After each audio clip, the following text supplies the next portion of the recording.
This film is bio-digital jazz, man.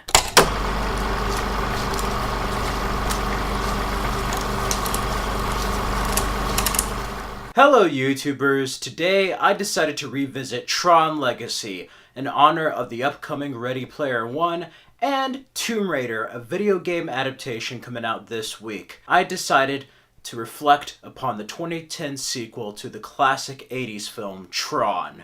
Now, Tron Legacy is directed by Joseph Kosinski, and this is probably like the biggest budget film that a first-time director has ever done. I really like this. It's a very well done film for a first-time director. I'm also a huge fan of his other film, Oblivion, starring Tom Cruise. Of course, Jeff Bridges reprises his role of Kevin Flynn and Clue from the first film.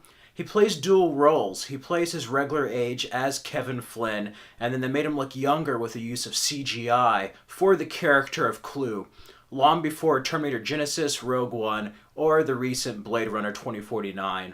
And the CG effects weren't really fully developed or fully up to speed of what we're used to today as far as making actors look younger. Some parts look very real, others look very kind of cartoonish. We have Garrett Hedlund as Sam Flynn added to the cast. He plays Kevin Flynn's son. You also have Olivia Wilde as the character of Cora, Bruce Boxleitner as Adam Bradley, with appearances by Cillian Murphy and Michael Sheaton as Zeus. Tron Legacy is one of those rare sequels that I think surpasses the original. In my personal opinion, Tron is a good film, but it feels like Star Trek the Motion Picture compared to Tron Legacy, which is like The Empire Strikes Back.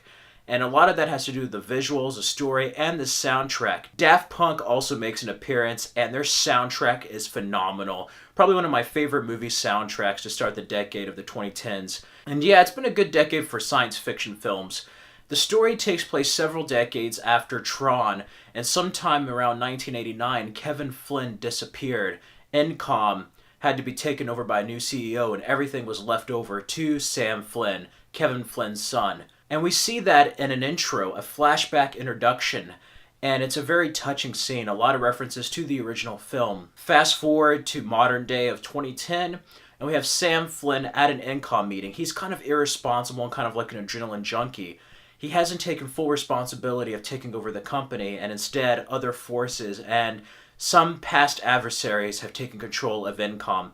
Alan Bradley is reprised by Bruce Boxleitner. He also reprises Tron, which they have in a very good flashback scene. He decides to basically infiltrate Encom at the beginning and release the software for free. They don't care about the people anymore.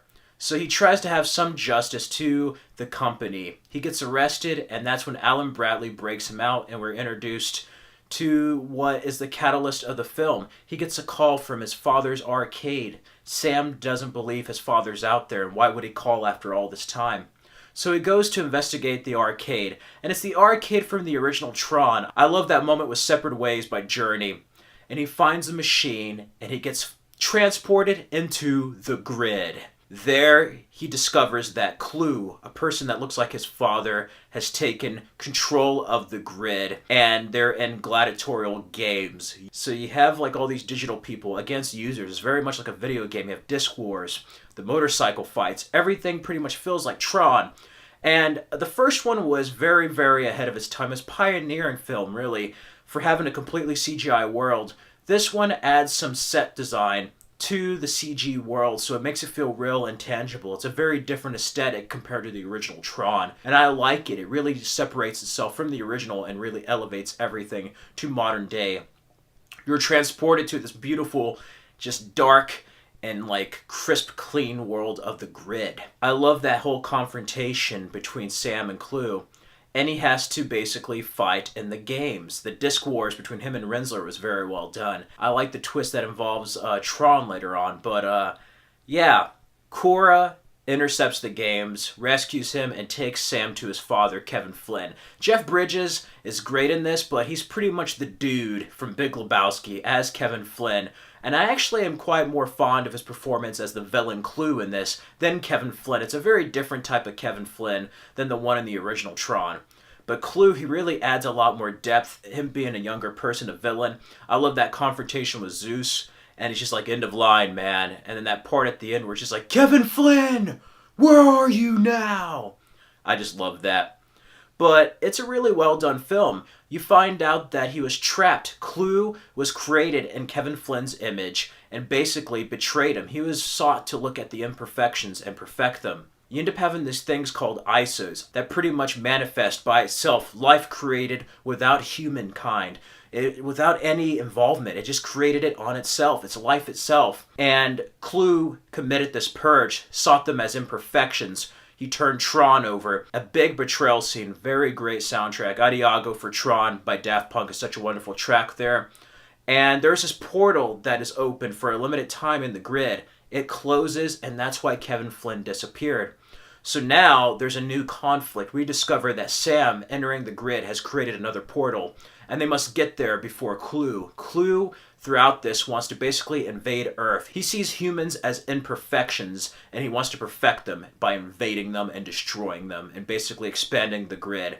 So it's a race against time to this portal. But you have so many memorable scenes. I love the end of Line Club, Derazed, when Kevin Flynn comes in there.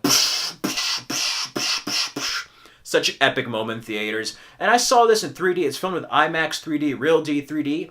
And this is one of the few films besides Avatar that I've seen, and Resident Evil Afterlife or Dread, that the 3D really work here as an aesthetic. I like the father-son relationship. I like Olivia Wilde's performance as Cora. She has this innocent, childlike naiveness to her. A certain type of quality that really makes her likable, but also very different from the humans. It helps define her character. But when it comes time to fighting, she fights. I love the flying vehicle part. Rinsler being Tron was a huge twist in this. And again, I like the whole confrontation at the end of the movie between Clue, Kevin, and that sad moment. It felt very much like a Final Fantasy ending. This is a very heavy film compared to its predecessor in many ways. And I like the backstory. We also get to see more explored in the Tron Evolution video game. One of my favorite games. Has Jensen Ackles and John Glover as voices. And you get to see more of what happened before the movie, in between Tron and Tron Legacy. And originally, this was supposed to be Tron 2. It started as a concept trailer at Comic-Con. They saw how it did, and once it performed well, they greenlit the film, and I'm glad. And it's sad, though, after 8 years... 7 to 8 years, we still haven't had a Tron 3, and I can go ahead with this being the end, but there's been so many other films where I'm like, instead of another Star Wars or Marvel movie, I'd rather see Tron 3, and I just wonder where it could have gone. Cillian Murphy, the villain from the first one, that legacy, the son, Cora being in the real world, Tron returning, different things like that, other characters from the original films.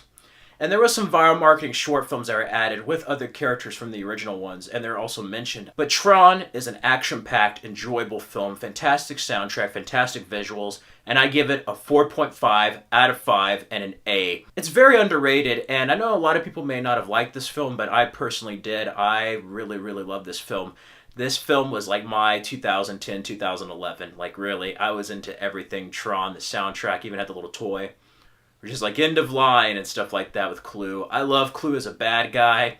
I love Jeff Bridges' performance there. Michael Sheen is just really kind of crazy and just cartoonish as Zeus, but he's also a person who's kind of a snake who only does things that benefit him.